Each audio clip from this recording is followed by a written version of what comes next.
வணக்கம், welcome to ஒளிவீச்சு. இன்றைக்கி நம்மளோட சேனலில் நாங்கள் உங்களுக்காக சஜஸ்ட் பண்ண போகிற படம் அ சிம்பிள் பிளான். இது 1998 வெளிவந்த ஒரு நியோ நாயர் க்ரைம் த்ரில்லர் படம். இந்த படத்தை டைரக்ட் பண்ணியிருக்காரு சாம் ரெய்மி அண்ட் இந்த படத்தோட ஸ்கிரிப்ட் பண்ணியிருக்காரு ஸ்காட் பி ஸ்மித். இந்த படம் வந்து ஸ்மித்தோட 1993 ரிலீஸ் ஆன ஒரு நாவலை பேஸ் பண்ணி தான் இவர் இந்த படத்தோட ஸ்க்ரீன் ப்ளே பண்ணியிருக்காரு. ஸோ அதே அந்த நாவல் பண்ண அவர் தான் வந்து ஸ்க்ரீன் ப்ளேவும் இந்த படத்துக்கு பண்ணியிருக்காரு. இந்த படம் எப்படி ஆரம்பிக்குதுன்னு பார்த்தீங்கன்னா, ஹேங்க் வந்து மினசோட்டா அப்படிங்கிற இடத்துல வந்து அக்கௌண்டண்ட்டாக இருக்கார். அவரோட ஒய்ஃப் சாரா, அவங்க வந்து ப்ரெக்னெண்ட்டாக இருக்காங்க. ஒரு நியூ இயர் ஈவ் டைமில் வந்து இவரும் இவரோட தம்பி ஜேக்கப் அண்ட் அவரோட ஜேக்கப்போட ஃப்ரெண்ட் வந்து லூ, இவங்க 3 பேரும் வந்து ஒரு இடத்துக்கு போகிறாங்க. அங்கே ஒரு வுட்ஸில் வந்து அங்கே சும்மா யதார்த்தமாக ஒரு ஸ்னோபால் எடுத்து வீசும்போது அது வந்து அது வந்து கீழே விழுற இடத்துல பார்த்தீங்கன்னா அங்கே ஒரு ஏர்பிளைன் வந்து கிராஷ் ஆகி இருக்கிறது தெரியுது. பனி அடியில், அதாவது பனி மூடி இருக்கு.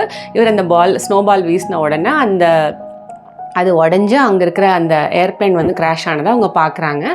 அந்த ஏர்பிளைனுக்குள்ளே போய் ஹேங்க் பார்க்கும்போது அவருக்கு ஒரு 4.4 பில்லியன் பணம் வந்து கிடைக்குது ஒரு பேக்கில். அதை பார்த்து அதை எடுத்துகிட்டு வர்றாரு வெளியில். அதை எடுத்துகிட்டு வந்தோடனே இவங்க 3 பேரும் அந்த பணத்தை என்ன பண்ணலாம் அப்படின்னு பேசிகிட்டு இருக்காங்க. அப்போ வந்து ஹேங்க் சொல்கிறாரு அந்த பணத்தை வந்து போலீஸ்கிட்ட கொடுத்துடலாம் அப்படின்னு சொல்லி. அதுக்கப்புறம் அவரோட ஃப்ரெண்ட், அதாவது ஜேக்கபோட ஃப்ரெண்ட் லூ சொல்கிறாரு, இல்லை இந்த பணத்தை வந்து நம்மளே ஸ்ப்ளிட் பண்ணிக்கலாம் அப்படின்னு சொல்லி அவங்க பேசுகிறாங்க. அதுக்கப்புறம் எல்லாரும் பேசி முடிவெடுத்து கடைசியில் ஹேங்க் சொல்கிறாரு, இந்த பணத்தை வந்து அப்படின்னா என்னோட வீட்டில் தான் நான் வச்சுருக்கணும். அப்புறம் இந்த பணத்தை பற்றி இந்த பணத்தை தேடி யாருமே வரலைன்னா இந்த ஏர்பிளைனை ஃபஸ்ட்டு போலீஸ் கண்டுபிடிக்கட்டும். அவங்க கண்டுபிடிச்சி இந்த கிராஷ் ஆன ஏர்பிளைன் என்ன எது ரெக்கவர் பண்ணதுக்கப்புறமா இந்த பணத்தை தேடி யாரும் வரலைன்னா அதுக்கப்புறம் நம்ம இந்த பணத்தை வந்து நம்ம ஸ்ப்ளிட் பண்ணிக்கலாம். அது வரைக்கும் இந்த பணத்தை பற்றி யார்கிட்டையும் சொல்லக்கூடாது. அண்ட் இந்த பணம் என் வீட்டில் தான் இருக்கணும் அப்படின்னு சொல்கிறாரு. இதை வந்து யார்கிட்டையும் சொல்லக்கூடாது அப்படின்னு சொல்லி கிளம்பியிருந்தாலும் ஹேங்குக்கு நல்லாவே தெரியும் லூ வந்து, அதாவது ஜேக்கபோட ஃப்ரெண்ட் லூ வந்து ரொம்ப எக்ஸென்ட்ரிக்கான ஒரு ஆள். கண்டிப்பாக வந்து அந்த விஷயத்தை அவர் ஒய்ஃப் கிட்ட சொல்லுவார் அப்படிங்கிற விஷயம் அவருக்கு தெரியும்.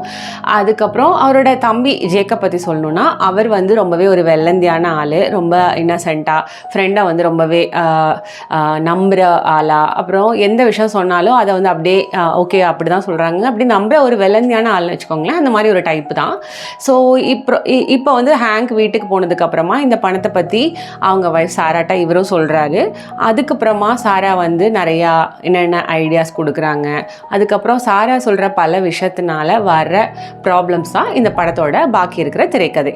இந்த படம் வந்து அந்த நாவல், நான் முன்னாடியே சொன்ன மாதிரி ஒரு நாவல், அந்த ஸ்மித் எழுதின அவரோட நாவலை பேஸ் பண்ணி எடுத்திருந்தாலும் இந்த படத்துக்காக ஸ்மித் வந்து நிறைய விஷயத்த வந்து மாற்றிருக்காரு. ஃபார் எக்ஸாம்பிள் இந்த படத்தில் பார்த்தீங்கன்னா நிறையா வயலன்ஸ் எல்லாம் எதுவும் கிடையாது. பட் அந்த புக்கில் வந்து நிறையா வயலன்ஸ் இருக்க மாதிரி எடுத்திருக்காங்க. இவங்க மோஸ்ட்டாக வந்து அந்த ஹேங்கை பற்றியும் அப்புறம் ஜேக்கபை பற்றியும் இருக்கிற விஷயங்கள் வந்து நிறையாவே, அதாவது அவங்கள பேஸ் பண்ணி படம் வரணும் அப்படிங்கிறதுக்காக என்னன்னு தெரியல, இந்த படத்தில் வந்து நிறையா வயலன்ஸ் அந்த மாதிரி விஷயங்கள்லாம் கம்மி பண்ணி இவங்களுக்கு நிறைய ரோல் கொடுத்து தான் இந்த ஸ்க்ரீன் ப்ளே போகுது. And at the same time Jacob பார்த்தீங்கன்னா ஒரு ரொம்பவே ஒரு குண்டான கேரக்டர் மாதிரி தான் அந்த புக்கில் வந்து சொல்லியிருப்பாங்க. பட் நிஜத்தில் வந்து இங்கே பில்லி பாப் தாண்டன் அப்படிங்கிற ஒருத்தர் நடிச்சிருக்காரு.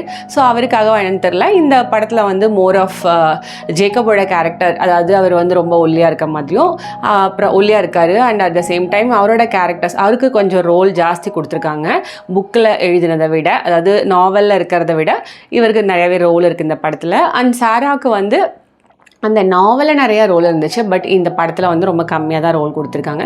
ஸோ இந்த மாதிரி சில அட்ஜஸ்ட்மெண்ட்லாம் இந்த படத்துக்காக சினிமேட்டிக்காக வர்றதுக்காக பல விஷயங்கள் பண்ணியிருக்காங்க. அது ரொம்பவே நல்லா வந்திருக்கு.